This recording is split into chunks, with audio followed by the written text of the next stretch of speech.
Assalamualaikum warahmatullahi wabarakatuh. Jumpa lagi di channel Curhat Kelana. Salam pecinta bonsai kelapa. Kali ini kita akan melakukan tutorial lengkap cara membuat bonsai kelapa dari nol atau dari bahan yang baru tumbuh tunas, teman-teman. Simak sampai selesai. Mudah-mudahan apa yang nanti kita lakukan bisa bermanfaat untuk kita semuanya, khususnya para pecinta bonsai kelapa pemula. Dan ini dia video selengkapnya.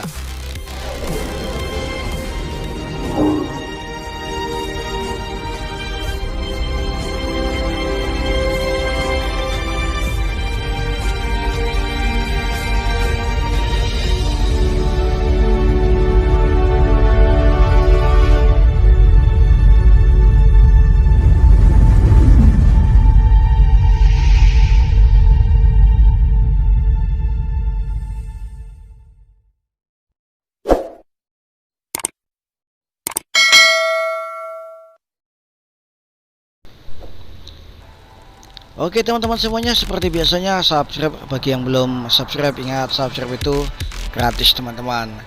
Dan ini dia bonsai kelapa, bahan bonsai kelapa maksudnya yang sudah tumbuh tunas, dan kita akan melakukan proses untuk membuat bonsai kelapa. Ini dia, langsung saja kita lakukan prosesnya, proses pembentukan bonsai. Kali ini kita akan menentukan apa sih yang akan kita lakukan atau gaya apa yang akan kita buat pada bahan bonsai kelapa ini, teman-teman. Ini bahan sudah tumbuh tunas, jadi tidak perlu lagi kita lakukan proses penyembuhan tunas. Kita langsung fokus ke pembentukan gaya. Apa yang akan kita lakukan pada bahan bonsai kelapa ini? Apakah kita akan mengupas semuanya atau membentuk menjadi sesuatu, atau bagaimana? Di proses ini, inilah kalau boleh dibilang proses yang penting ya, penentuan gaya. Jadi kalau sudah terlanjur melakukan sesuatu di proses ini, ya otomatis kita harus mengikuti sesuatu yang sudah kita lakukan. Nah, dan ini saya sedikit bingung juga, ini masih kita putar-putar juga, masih kita berpikir ya apa sih yang akan kita lakukan pada bahan bonsai kelapa ini.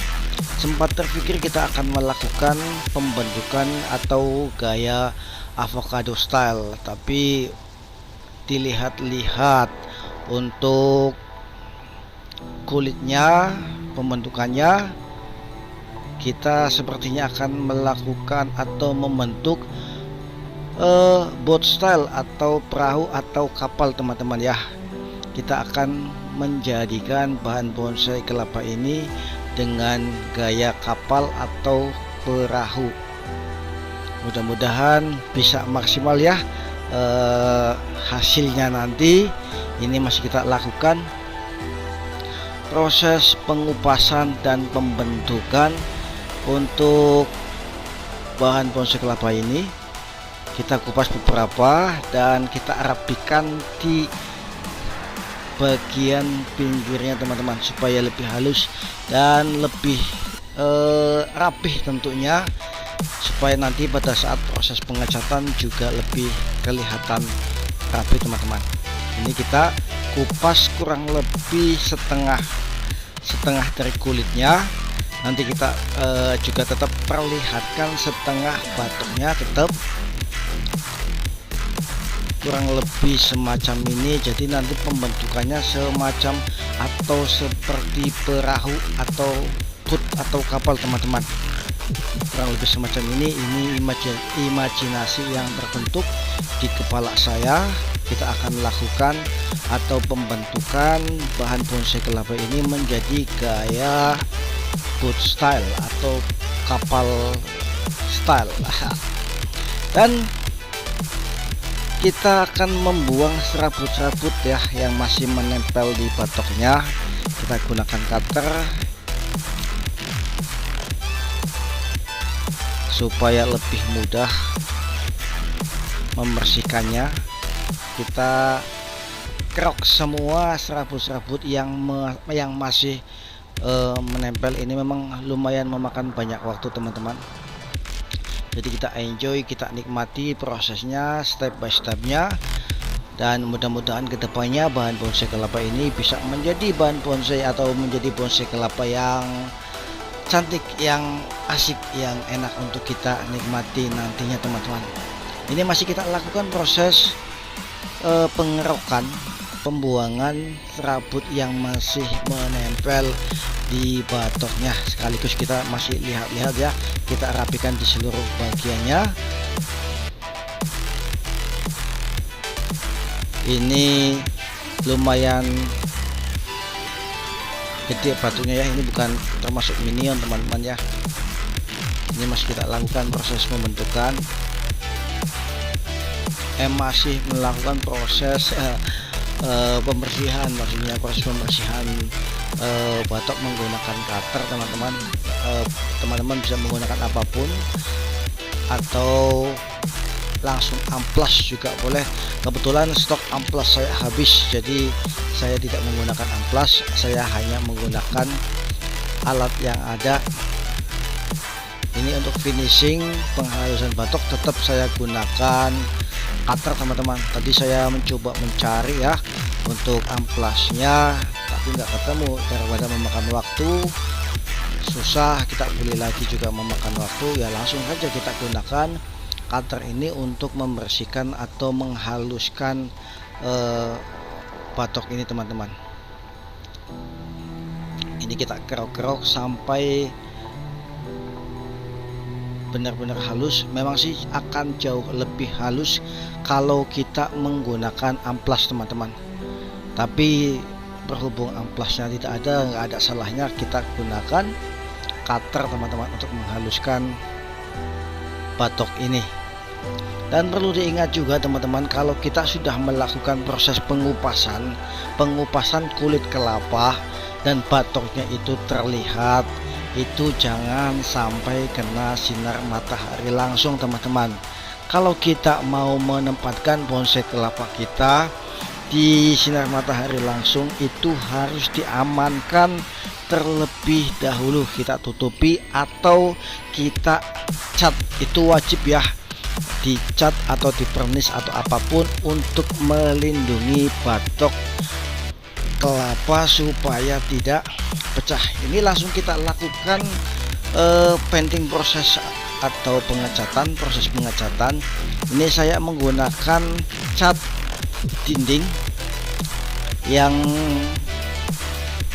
bukan cat minyak ya, cat dinding yang pengencerannya menggunakan air teman-teman.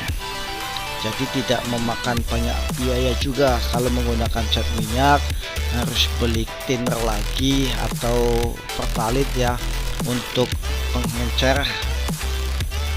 Tapi kalau cat dinding ini ini kualitas sama ya, hampir sama dengan cat minyak, tapi proses pengencerannya menggunakan air teman-teman, jadi lebih hemat. Ini semua bagian saya cat, ini bagian bawah, bagian kulit kelapanya saya cat supaya lebih rapi, lebih bersih, lebih indah tentunya. Dan ini dia bagian atasnya. Untuk batoknya itu wajib dicat kalau sudah dikelupas teman-teman. Jadi kalau posisi semacam ini nggak dicat, langsung kita tempatkan di lokasi atau di tempat yang kena sinar matahari, dalam hitungan menit itu akan pecah atau retak teman-teman. Dan kalau nggak diamankan, kalau pecahnya itu tidak segera kita amankan, itu bisa mengakibatkan mati teman-teman. Jadi sesegera mungkin pada saat kita melakukan pembuntukan atau pengelupasan kulit kelapa, batoknya memang sudah terlihat walaupun tidak semua bagian yang terkelupas, itu harus segera kita amankan. Kalau belum sempat dicat ya kita amankan di tempat yang teduh dulu. Kalau memang mau ditempatkan di tempat yang kena sinar matahari, karena memang kelapa tanaman membutuhkan sinar matahari, boleh kita tutupi dengan kain handuk atau semacamnya. Jadi dengan proses ini tujuannya salah satunya memang untuk mengamankan batok supaya tidak pecah teman-teman. Ini masih setengah proses ya. Jadi untuk pembentukan boat style atau kapal style itu memang ini masih berjalan kurang lebih setengah. Kita belum menyiapkan alat-alat yang lain untuk membentuk bonsai kelapa ini menjadi sebuah atau terbentuk ya semacam kapal. Ini juga kita sekalian menunggu catnya itu kering tidak basah. Jadi nanti pada saat proses pembentukan kapal itu tidak lengket ya teman-teman. Kalau sudah kering akan lebih memudahkan kita pada saat proses pembentukan kapal teman-teman. Dan ini dia hasilnya. Ini masih ada akar satu ya. Ini akar yang sebenarnya sih harus kita amankan, tapi berhubung ini catnya juga masih basah, tetap kita tempatkan di tempat yang teduh supaya akar ini tidak kering teman-teman. Demikian, mudah-mudahan apa yang kita sampaikan bisa bermanfaat. Apabila ada pertanyaan silahkan tulis di kolom komentar, like, share, and subscribe. Masih sangat saya butuhkan untuk kemajuan channel saya ke depan. Thanks for watching, terima kasih banyak untuk supportnya. Dan saya akhiri, wassalamualaikum warahmatullahi wabarakatuh. Salam pecinta bonsai kelapa, bye bye.